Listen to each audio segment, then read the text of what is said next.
Hey guys, I'm Practical Gaming, and I haven't posted a video for a little bit because, well, with the death of George Floyd and the Black Lives Matter protests, I was really not in a good place mentally, and to be honest, I'm still not in that good a place mentally.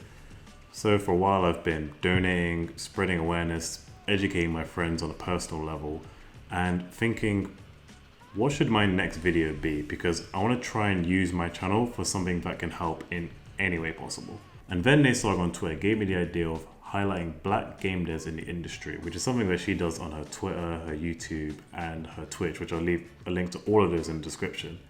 And I thought I should do something similar. Now, I do this a lot for indie devs, but I've never actually done a video specifically for black game devs only. And I think I should do it more often because the representation of black people in the gaming industry is poor, considering how much money we give to the gaming industry. And I think it's about time that changed. So I thought to show you a couple of the games that I found by black devs that I thought were really fun and enjoyable, and I think that you should play. And hopefully use my very, very small platform to try and share their talent to the world. As always, I leave the links to the games in the description, and I also leave links to some charities that I've donated to and petitions that I've signed that are really quite important to me. So, let's get into it. First up, we have The Closet Door by Tough Mallow, a romantic visual novel type game that puts you in the shoes of Fawn Valentine. Now, without trying to expose the entire story, Fawn is a self-assured businesswoman who's at the top of her game in her field, and everything seems to be going well in her life and things couldn't be any better. That is until the important day of a meeting. Whilst looking for her shoes, in her closet she discovers a mysterious light that pulls her into another world. When Fawn awakens, she's in pretty bad shape and she finds herself in the presence of three men, Aaron, Levi, and Octavius. Aaron is kind of a goofball and a nice guy, but looks to take things lightly and joke around a bit. Levi seems to be the most upstanding member who follows the rules and is the most level-headed of the group. And Octavius is a grumpy guy that from the get-go opposes the fact that you're here and is doing everything in his power to return you home. Not because he's nice, but because you're a nuisance. You call out to one of them and find out later on that in order to return home, you have to depend on the person you called out and find something which you are lacking, which for someone like Fawn, who depends on no one but herself, is pretty difficult. Calling out to one of the three is where your first real decision of the game arises, as this decides the dialogue path and your storyline, like to many other visual novel type games. I'm not usually into these type of games. I think the last one I played was I Love You Colonel Sanders way back in November. But what has always captivated me about visual novels is the art style and the storyline used, and The Closet Door is no exception. It looks like it uses a lot of vibrant pastel type colours which help set the fantasy atmosphere and world really well, and this tied in with the calming fantasy style music really eases you into the experience of playing the game. The design for Fawn is what really drew me into this game though. The afro ponytail with green eyes but still in an office clothes kind of look is a classy one and I like it a lot. I love the different personalities that tie in together.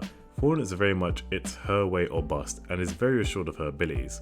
But all of a sudden she has to depend on three people she's never met before and is in a world where she knows nothing about anything, making her feel very powerless, which is a culture shock to someone who's always in control. This is only a demo at the minute, but there's a solid hour plus of content for you to sink into with different branches for you to take as well. I can't wait for when the full game comes out because at the moment I'm already far too invested to drop this game now. Next we have Palacio Quest by Jeremiah Cooper.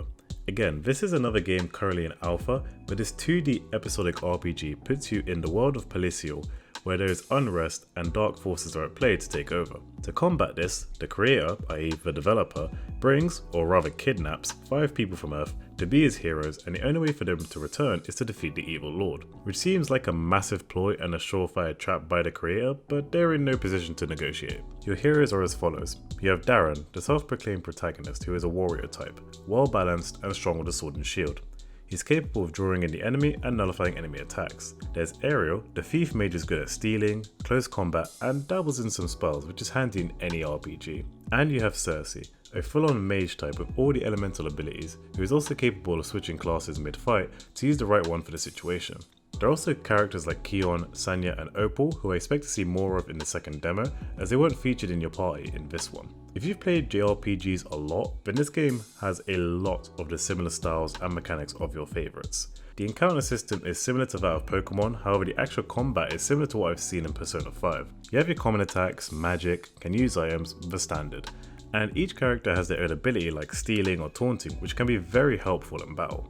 You can also use special moves which are specific to each character, which consumes your TP, which means you have powerful attacks, but are expensive, so you can't use them all the time. What really shocked me is that in the field setting, you have skits that pop up every now and again explaining the lore, which is something that is used a lot in Tales of Vesperia, and it's extra effective as each character has its own voice acting, so you can tell that a lot of production has gone into this game.